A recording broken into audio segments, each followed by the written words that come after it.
Dave and Teresa, people are filtering back in, so I think we might want to go ahead and get started. Okay, very good. Thank you. This is Dave Buchholz with David & Associates. I'm joined today by my partner in crime on this initiative, Teresa Paulson. We've been working together for several months now on crafting communication strategies for extension. And we're both very strong advocates of Nebraska Extension and certainly appreciate the work that the extension educators and staff do and the work that the board members do to help craft the story, to help tell the story, and to help advance the cause of extension across the state.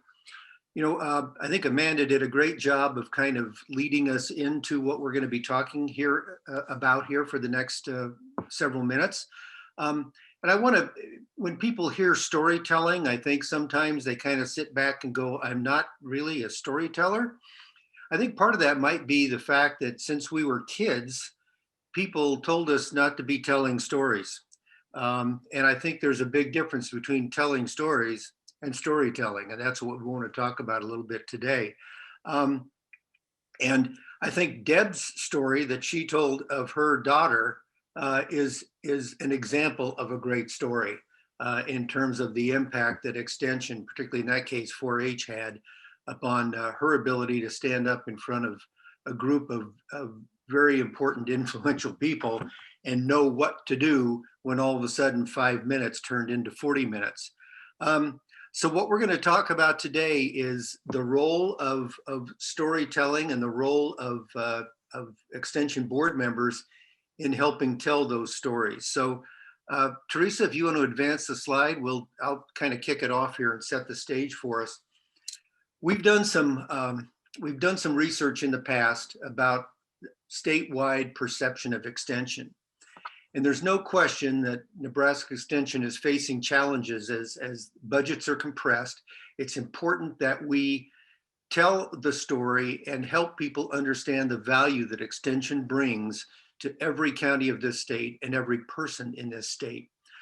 I think people understand the value that extension delivers, but they don't necessarily understand the essential nature of extension. Some of the research that we've done indicates that only about 30% of people in Nebraska are familiar with extension, but they may be familiar with 4-H. They may be familiar with the Master Gardener program. They may be familiar with pesticide certification, certain programs within extension, but they don't necessarily understand the scope and breadth of extension. So we need all supporters of extension to help tell its story, and that includes board members like you folks. And this isn't just about numbers and statistics and so forth. It's the human side of extension because people relate to people. And this really is about finding ways to connect with people about the story of extension through its impact on people. So if we can go to the next slide, please. So we're really about collecting the stories and telling the stories. And we've already heard a couple of those today. And really it's about the impact that extension has on people across the state.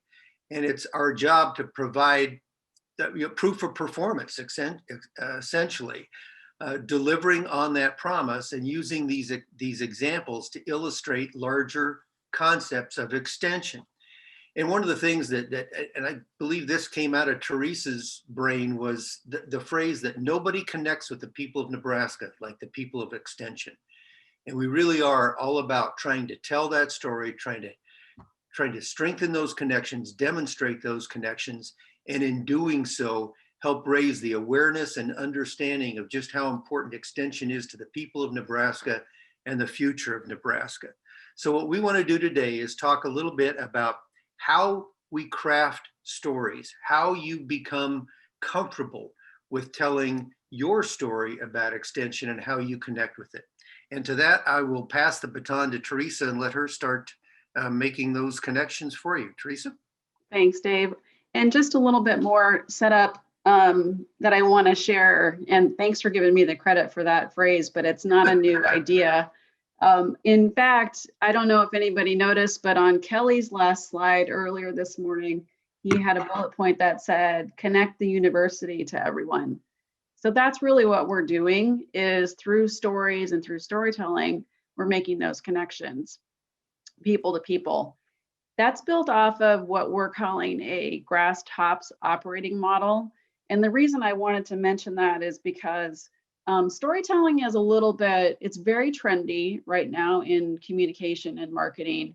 And I wanted you to know that we're not asking you to do storytelling because it's trendy and it's the popular thing to do. We're doing it because that is the way to get the word out about extension. So obviously there's not a huge advertising and marketing budget. We're not going to create television commercials, tell the story of extension. We need all of you and everybody who's involved with extension to be those communicators. And that's really what storytelling is all about. And that's what a grass tops operating model is. It is people who are influencers. And that means every single one of you who is in this meeting today, influencers talking to influencers. So you're talking to decision makers all the time. It might be in just who you run into at the grocery store or at church, or it might be more deliberate, like those legislative conversations that that Deb talked about earlier. So this is very purposeful. This is something that is not necessarily natural for some people, like Dave talked about at the beginning, but with just a few simple tools and techniques, it is something that everyone can do. So the first part of it is crafting with the end in mind. So what do you, before you even start to think about this, what do you want people to know and to remember about extension? One thing Dave Varner asked Dave Buchholz and I to think about yesterday was to ask you all to think about somebody you know who doesn't know enough about extension. Maybe they have an old-fashioned idea of extension. Maybe they think extension is really just about 4-H, and you all know it's so much more. So identify who those people are and then think about what do you want those people to remember about extension. So starting with that end game in mind, if you want to talk about the importance of small business in your communities, think about a small business person or an entrepreneur that Nebraska Extension has helped. That's just one example. And then of course, all stories have a main character. You noticed that in Amanda's story, her main character was herself. In Deb's, it was her daughter. That's where we can really start to make connections people to people. And that's where we're providing those specific examples of the premise and the impact that Nebraska had on one person or one community. As we've been talking about, humans connect with humans. This is where you start to add color for your listeners and really draw them in with sight, sound, smells. What was the setting like? And of course, you know, we just have to say this, we need to make sure that we've got the permission to share someone's story. And the story could be about you, like Amanda did. So it's pretty straightforward. Just talking about a person and what they did. Dave, you want to take this one? Sure. I think one of the ways to kind of set this up is to provide what we call kind of bookends to your story. And Teresa just on the screen prior, you know, had the thing about, you know, entrepreneurship and how small business is really important in the state of Nebraska. And that kind of is the bookend to a story. And then you can kind of segue into, and now one example right here in our county is how Extension helped this business succeed. Another statistic is that 1 in 4 kids in Nebraska don't know where their next meal is coming from. Here's a story from right here in our county about how Extension is addressing that need. And so that's a way to kind of tee up the larger picture for Extension and then funnel it down to a specific person or a specific case. One of the things that I think it's important to remember is that people typically don't connect with statistics and numbers, but they do connect with emotions and people. So they will remember maybe not a number, but they will remember how they felt about something. And I think that's where the impact of storytelling really has some power. So you can demonstrate how your particular story's character represents that challenge or that statistic, And then what was the result? What was the outcome that helped that person? How did extension help that person meet a challenge, achieve an objective, solve a problem, whatever it is? It really is about extension having an impact on a person. Anything to add there? Just a little bit of more color on the statistics and the data. And you're right, Dave, that people remember people, they remember the character. The reason we want you to include meaningful data is because that makes the premise real. And there's so much that extension can talk about in terms of actual impact, whether it's economic impact, whether it's how many people were reached. There's a lot of great data that can be turned into stories once you add a person, once you add that character or that community to the story. So the data can be kind of the backdrop, and the data is important to decision makers. They may not remember the specifics of the statistic that you threw out, but they will remember the story, and they will remember that, okay, this sounds like extension is extremely essential and we can't do without it. And that's really the whole purpose of the storytelling, is to make sure that decision makers understand that extension is unique. There is no other organization in Nebraska, or quite frankly, in the United States, that does what extension does. There's no organization that has the reach that extension does. And so funding extension, funding the university in a way that lets extension do its work is really essential for all Nebraskans. That's the point that we're trying to get across. So you will use statistics, whether it's money, whether it's number of people reached in your stories, and then you will use that as kind of the backdrop and the background for the character in your story. One of the things I wanted to mention up front was that if you haven't looked at this year's impact at a glance pages, we used to call those impact reports, please take a look at those because they are full of great stories, and they have the statistics in them and they have the characters in them. We're so pleased with how those turned out this year. They're all posted on Extension's website.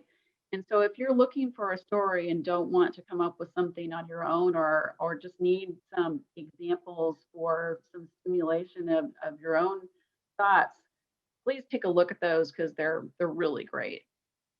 The other thing that I would add before we move on here, Teresa, in addition to those impact at a glance reports, is we have an environment right now that is extremely fresh in everybody's mind because it's still happening, and that's the COVID-19 environment, right?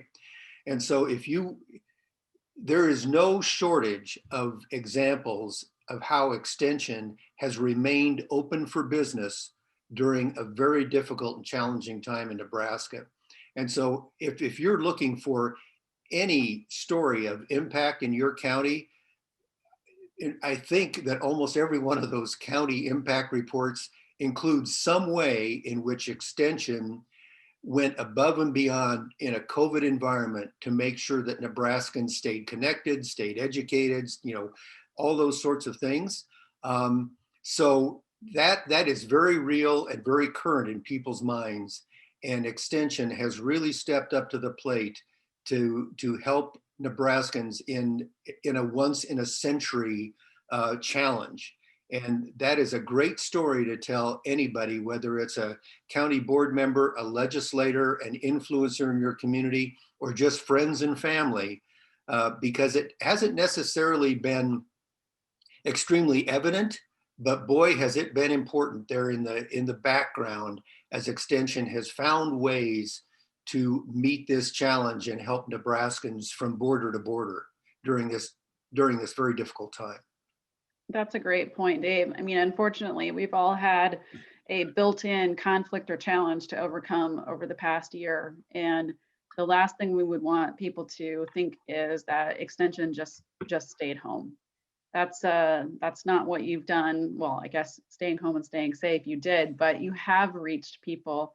Extension educators have done their work. The whole extension team has done so much amazing work over the past year that those impact at a glance pages really bring those to life and are a good thing to just share with everybody that you're talking with.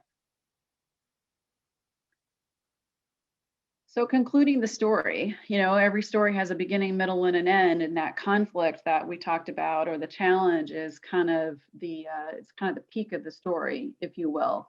But then there needs to be an end. So how did it turn out? What did Nebraska Extension actually do? And talk about how nobody else could have done that, so that unique positioning that Nebraska Extension has in relation to the challenge. How did everything turn out? What happened with your character in your story? What did they go on to do? Who did they influence? So how did the story kind of multiply itself? So the effect that Nebraska Extension had on the character's life, the character's behavior, their future, is a really essential part of the story. And oddly enough, that conclusion is sometimes what people leave out of their stories. I know I do it. And that's really, it's really a miss. It's where you need to wrap it all up and kind of spell it out to people. And I think that's where we come back to that bookend idea, right, Teresa, Mhm. where we kind of set it up, bring it back down to a person, a specific instance, and then bring it back out to say, so as you can see, Extension is really making a difference when it comes to entrepreneurship in our community, or really making a difference when it comes to making sure that kids have access to safe and affordable and nutritious food. I mean, that's the bow that kind of ties it up at the end and brings it back so that people understand that your story is just one example of a much larger initiative and objective for Extension. That's a great point. So on the last piece of advice that we would give you on this is, it's really about control. And this is another thing that I have a challenge with, and that is really staying focused on the points that you are trying to make, not telling 3 stories, but telling one story. Maybe you've got the makings of 3 different stories. And you will find that out as you practice your story with somebody you trust. Somebody who is going to be honest with you, and they will tell you what you need to eliminate, or they'll tell you what is unclear, what needs more explanation. So make sure you get that honest feedback and build your story in a way that ultimately is concise and easy to follow. That's really what you're looking for. Now, the opposite of all of this is, building a story that is sort of too prescriptive and too programmed. That practice will help you make it become more natural, more casual. It will feel like, hey, this is just something that you can bring up in conversation. So continue crafting it, continue practicing it, make sure you know it by heart, make sure you use the words that are comfortable, very comfortable for you, and the words that resonate with all of your listeners. There are a lot of Extension stories, right? So as you start to develop your skill in this area and kind of your arsenal that you have, you're going to find opportunities to say, oh, this is a great chance for me to share the story about X, or I remember the impact that Extension had in this particular instance, and so I'm going to share that particular story with somebody. So the more you do this, the more natural it becomes, the more familiar you become as a board member with what Extension is doing. And I think one of the things that I think we understand about a lot of folks is they have a passion about maybe 1 or 2 things specific to Extension. And it's important to broaden not only that passion, but that understanding of everything Extension does. And that's kind of an expectation as an Extension board member, is to not just be focused on maybe the one thing that really interests you and you're passionate about, but to become kind of familiar with everything Extension does in your county and across the state.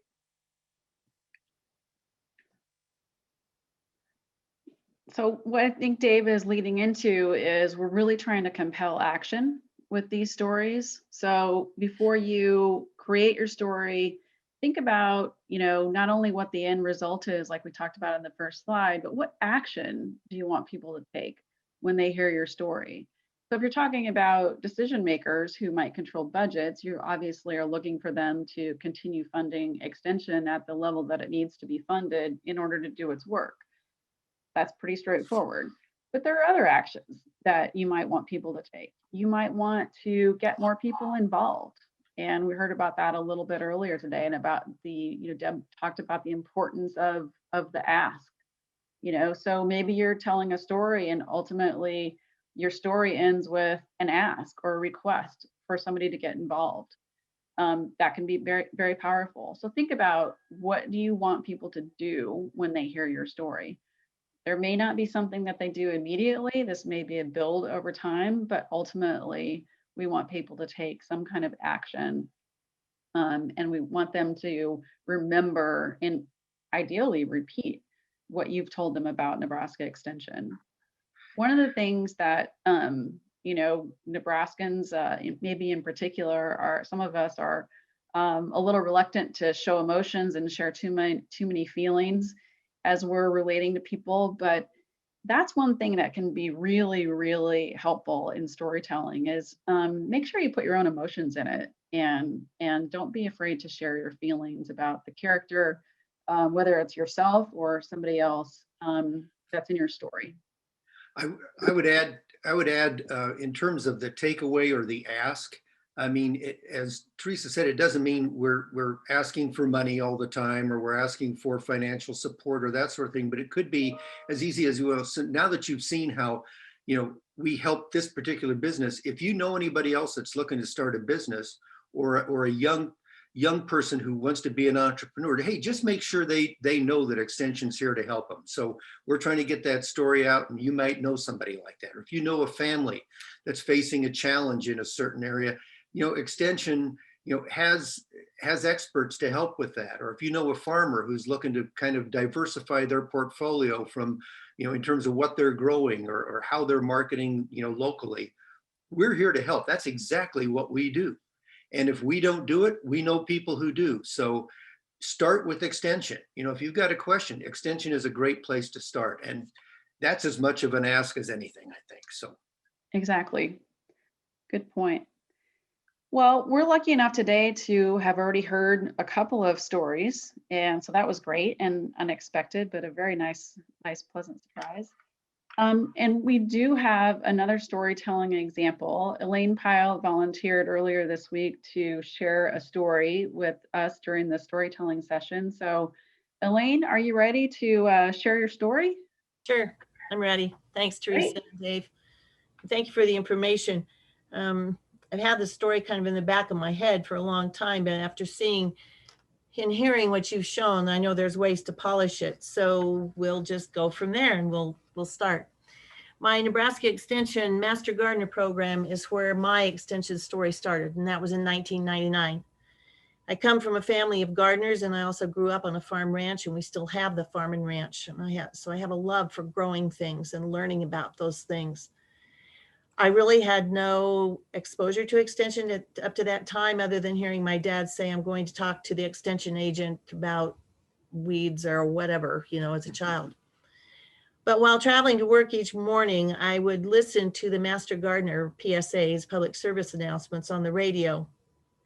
And I learned from the information given. And I decided that someday I wanted to become a Master Gardener. And I'm still not a Master Gardener. My husband tells me I'm an apprentice. And I agree. A few years later, the work schedule allowed me to take advantage of the in-person Master Gardener trainings here in Scotts Bluff.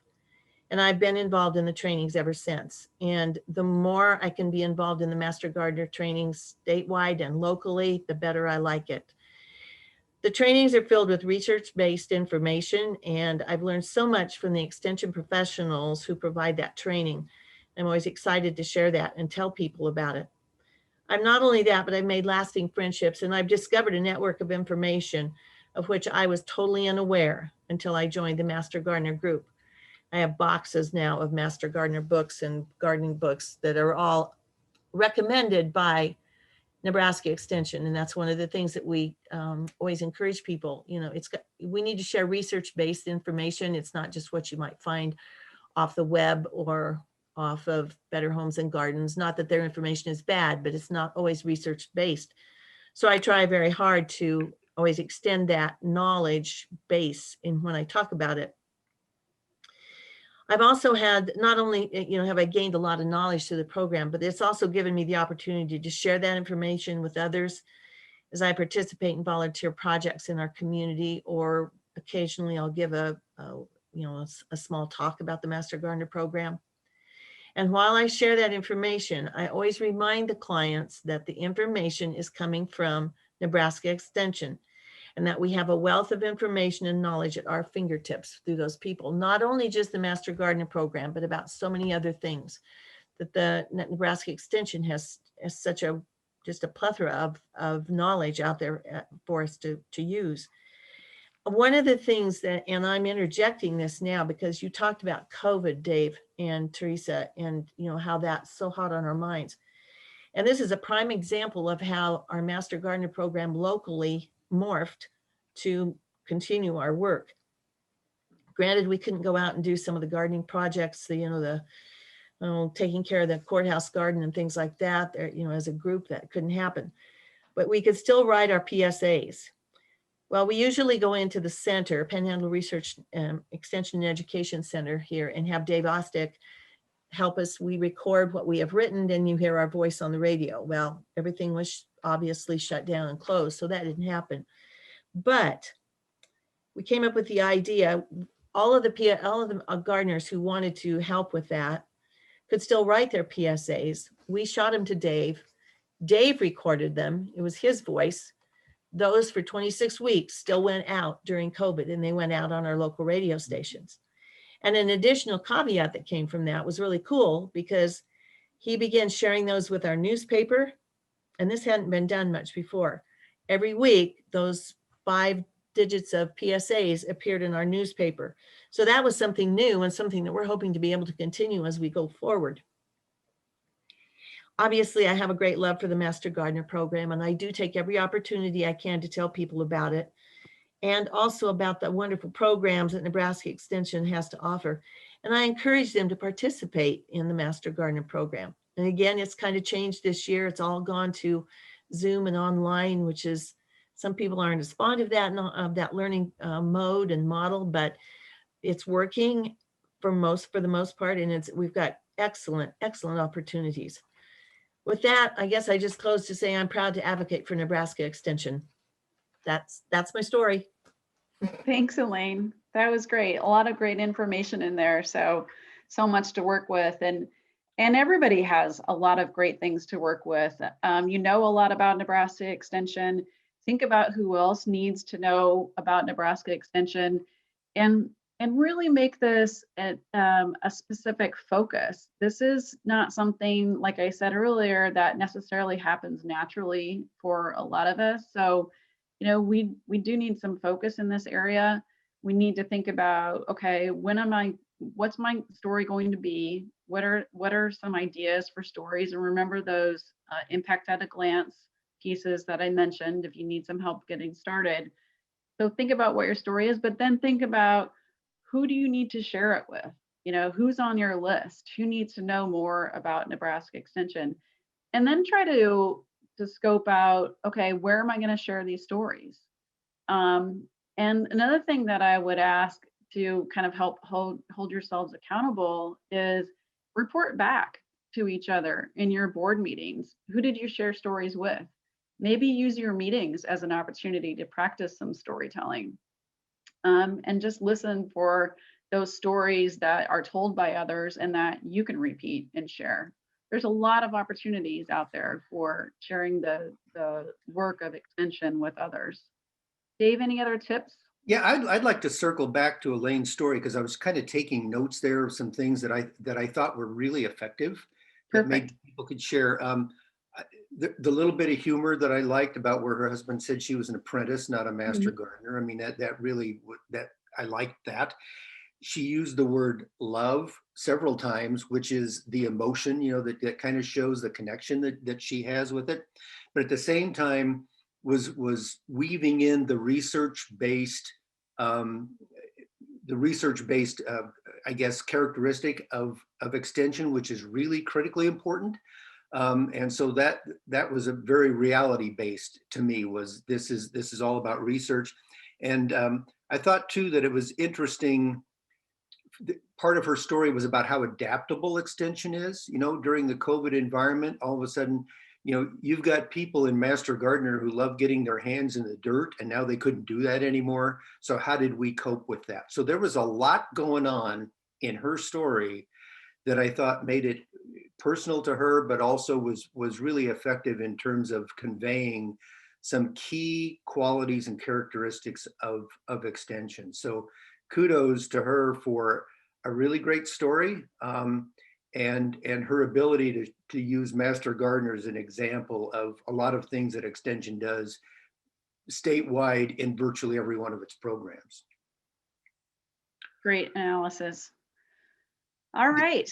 Anything else? One more thing I would say, and we kind of skipped over it there, that, you know, we don't want people to think that your role as a board member is all about lobbying. You know, storytelling is not about sitting there trying to influence the legislature or always going to somebody, county board or legislature, with your hand out and asking them to please continue to support you financially. That is an important part of what the board members are expected to do. But this connection, you know, we heard Amanda talk about it earlier, this going to a 5G network, which I thought was a great way to tee this up. That's really critically important, and part of the job description of a board member is to adopt and accept that role and deploy in that way and connect with that way with the people of your community and the people who influence and help you advance extension. So it's an expectation, really, of board members, of all extension staff, of all of us who are advocates of extension, to be out there and find opportunities to tell that story. And the other thing that we talked about as well is keep your ear to the ground, and you will hear stories from others. And it's kind of your responsibility, or our responsibility, to tell those stories too. I mean, it really is this, it's kind of like passing down generational stories, you know, among cultures is all about, you know, there's this story, there are these really milestones of extension that we want to share with everybody. When you hear a great story from somebody else, feel free to share it. It doesn't always have to be yours or generated by you. And it's continually weaving this story of extension in a number of ways and with a number of people that really will help us get beyond that 30% of the people who think they understand what extension is, and build that number, and really bring people who have an outdated sense of what extension is, pull them into the modern times of extension, and help them understand that maybe what they thought extension was really isn't what extension is anymore. Exactly. Since we have a few minutes left, and since Dave Varner has been such a supporter of all of the storytelling work that we've been doing, I would just wonder, Dave, if you want to share a few insights from your perspective on the storytelling work.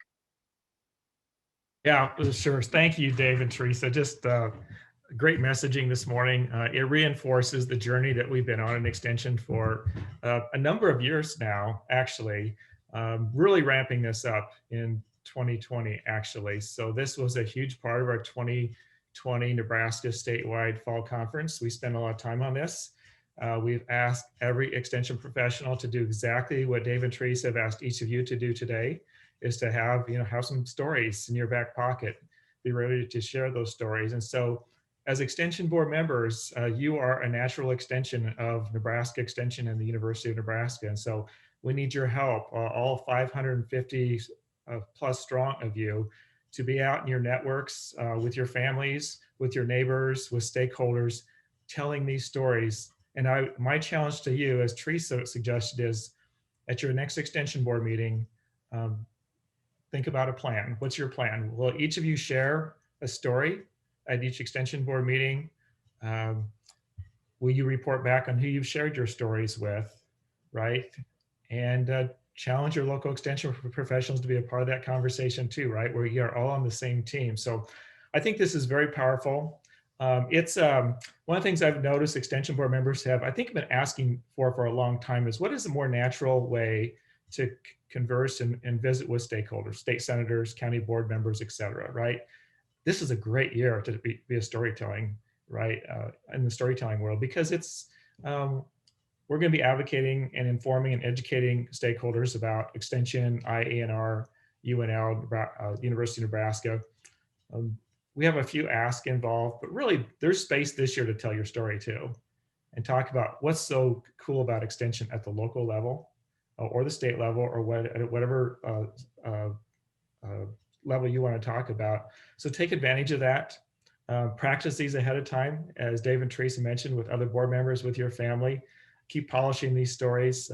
This will be extremely powerful as we move forward with Extension. Just imagine the hundreds of stories that we're going to have floating across the state throughout the next year that will really pay great dividends. I have no question about it. I think one of the things to add to that, Dave, and thank you for that, is if you stop and think about, particularly in this last year with COVID, or the year before that with the floods, or you name anything, if you ask yourself the question, if Extension wasn't doing this, what would happen? What would happen if Extension was not taking the initiative to make these things happen? Where would Nebraska be? Where would communities be? Where would families be? That is really the position for Extension, is if not us, who? And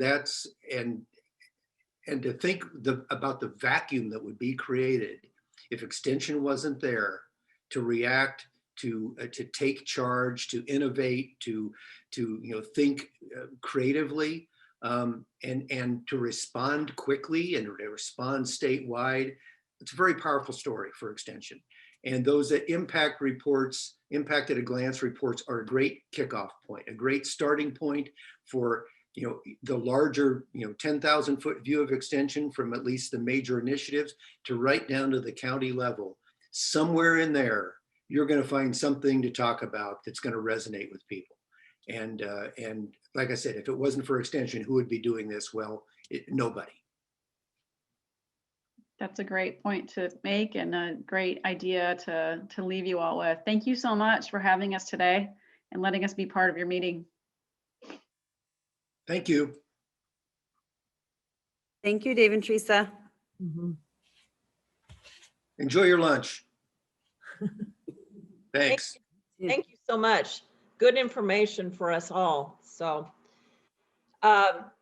Hillary, when are we to be back as far as being online for the next portion, 12:30, or do we want to come back a little bit sooner than that? Yes, Deb, I will leave the Zoom on so you guys don't have to log off and log back on for anybody. But Dr. Boehm will be talking at 12:30. Sorry, Vice Chancellor Boehm. We'll be talking at 12:30. So I would recommend that you be back in your seats about 12:25. For those of you on site, lunch is just about here. And thank you all for joining us this morning. All right. Hillary, I have a question. It came up in the chat that there are several people that were wondering if they could have the access to the PowerPoint from Dave and Teresa so that we could use them in our local extension boards. I just thought, while Teresa's still on there, that maybe we could discuss that quickly. Yep, Teresa said that we can share it. So we will For get that sure. out. Yeah, I'm glad you Thank want to you. use it. That's great. Awesome. Great. Thank you. All right. Well, for those of you that are in person, enjoy your lunch and having the chance to chat with one another and connect in that way. And we'll just take a break, and maybe between around 12:20 to 12:25, if everybody could navigate back to their seats, and then we'll continue on. And we'll go into the next portion, which we'll talk about what Extension is doing, so that we'll be able to share what some of the new programs are with Mike Boehm and Dave Werner. So we'll see you shortly. Thank you.